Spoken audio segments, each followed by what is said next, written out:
दोस्तों, अगर मैं आपसे पूछूं कि आप किस युग में जी रहे हैं, तो आप और हम सबको पता है कि हम कलयुग में जी रहे हैं।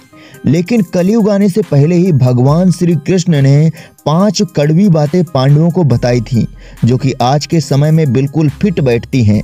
आखिर यह बातें कौन सी हैं, जानने के लिए इस वीडियो को अंत तक जरूर देखिएगा। एक बार महाभारत के समय श्री कृष्ण से 5 पांडवों ने कलयुग के बारे में पूछा कि आखिर कलयुग में इंसान कैसा होगा, उसका व्यवहार कैसा होगा और उसे जन्म मृत्यु से मोक्ष कैसे प्राप्त होगा। भगवान श्री कृष्ण ने कहा, तुम 5 भाई जंगल में जाओ और वहां जो भी तुम्हें दिखे वह आकर मुझे बताओ, मैं उसका प्रभाव बताऊंगा। 5 भाई जंगल की ओर चल देते हैं।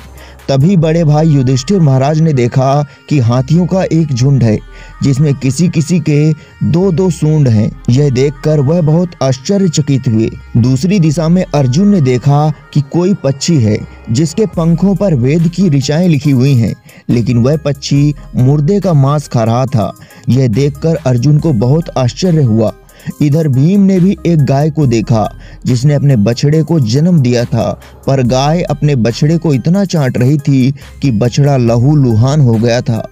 भीम के लिए यह बहुत ही आश्चर्य की बात थी। इधर चौथे भाई सहदेव ने घूमते फिरते देखा कि बहुत सारे कुएं बने हुए हैं, लेकिन उनके बीच में जो एक कुआं है वह बहुत ही गहरा है, लेकिन उसमें पानी नहीं है, वह सूखा पड़ा हुआ है। और 5वें भाई नकुल ने एक बहुत ही आश्चर्यजनक नजारा देखा कि पहाड़ के ऊपर से एक बहुत बड़ी पत्थर की शिला लुढ़कती हुई नीचे आ रही है। पत्थर कई वृक्षों से टकराता है, तने टूट जाते हैं, वृक्ष उखड़ जाते हैं, पर पत्थर को कोई रोक नहीं पाता। तभी अंत में एक पत्थर छोटे से पौधे से टकराया और रुक गया। अब 5 पांडवों के मन में इस आश्चर्य को देखकर बहुत सारे सवाल उठ रहे थे। वह शाम को भगवान कृष्ण के पास गए और अपने आश्चर्य को बताया। युधिष्ठिर ने बताया, मैंने 2 सूंड वाला हाथी देखा। भगवान श्री कृष्ण बोले, कलयुग में ऐसे लोगों का राज होगा जो दोनों ओर से शोषण करेंगे, बोलेंगे कुछ और करेंगे कुछ और। ऐसे लोगों का राज आए, इससे पहले युधिष्ठिर तुम राज कर लो। अर्जुन ने देखा था पक्षी, जिसके पंखों में वेदों की ऋचाएं बनी हुई थीं, लेकिन वह मुर्दों का मांस खा रहा था।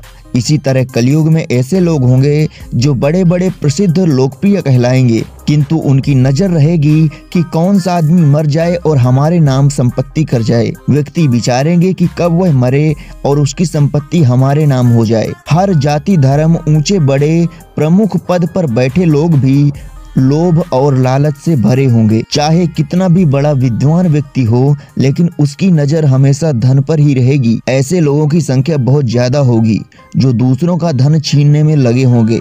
ऐसे लोग बहुत ही कम होंगे जो लोभ और लालच से पीड़ित ना हो, और वही पुरुष संत होगा। भीम ने तीसरा आश्चर्य देखा था कि एक गाय अपने ही बछड़े को चाट चाट कर लहूलुहान कर देती है। इसी तरह कलयुग के लोग शिशुपाल हो जाएंगे, मतलब अपने बच्चे को इतना प्यार करेंगे, इतना ज्यादा ममता दिखाएंगे कि उन्हें अपने विकास का अवसर ही नहीं मिलेगा।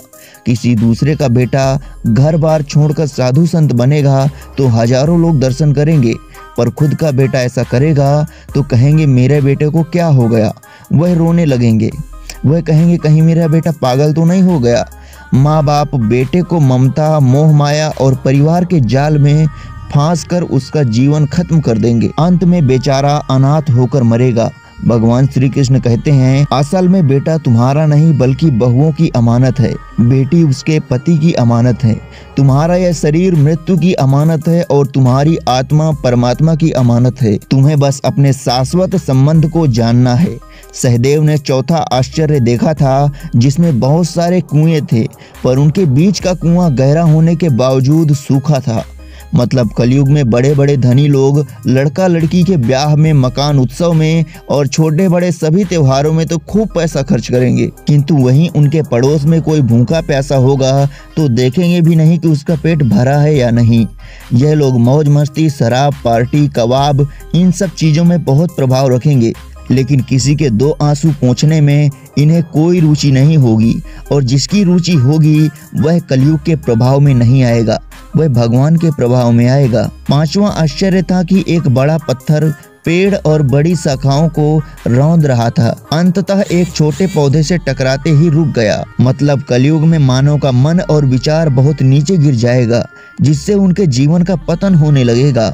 इस चीज से बचने के लिए ना ही धन काम आएगा और ना ही बड़ी शाखाओं के जैसे सत्ता, परंतु हरि नाम के एक छोटे से पौधे से, हरि नाम के कीर्तन से मनुष्य का जीवन पतन होने से रुक जाएगा।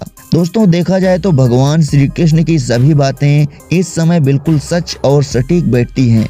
आपको क्या लगता है, क्या भगवान श्री कृष्ण ने जो भविष्यवाणी की है वह सच साबित हो रही है या नहीं?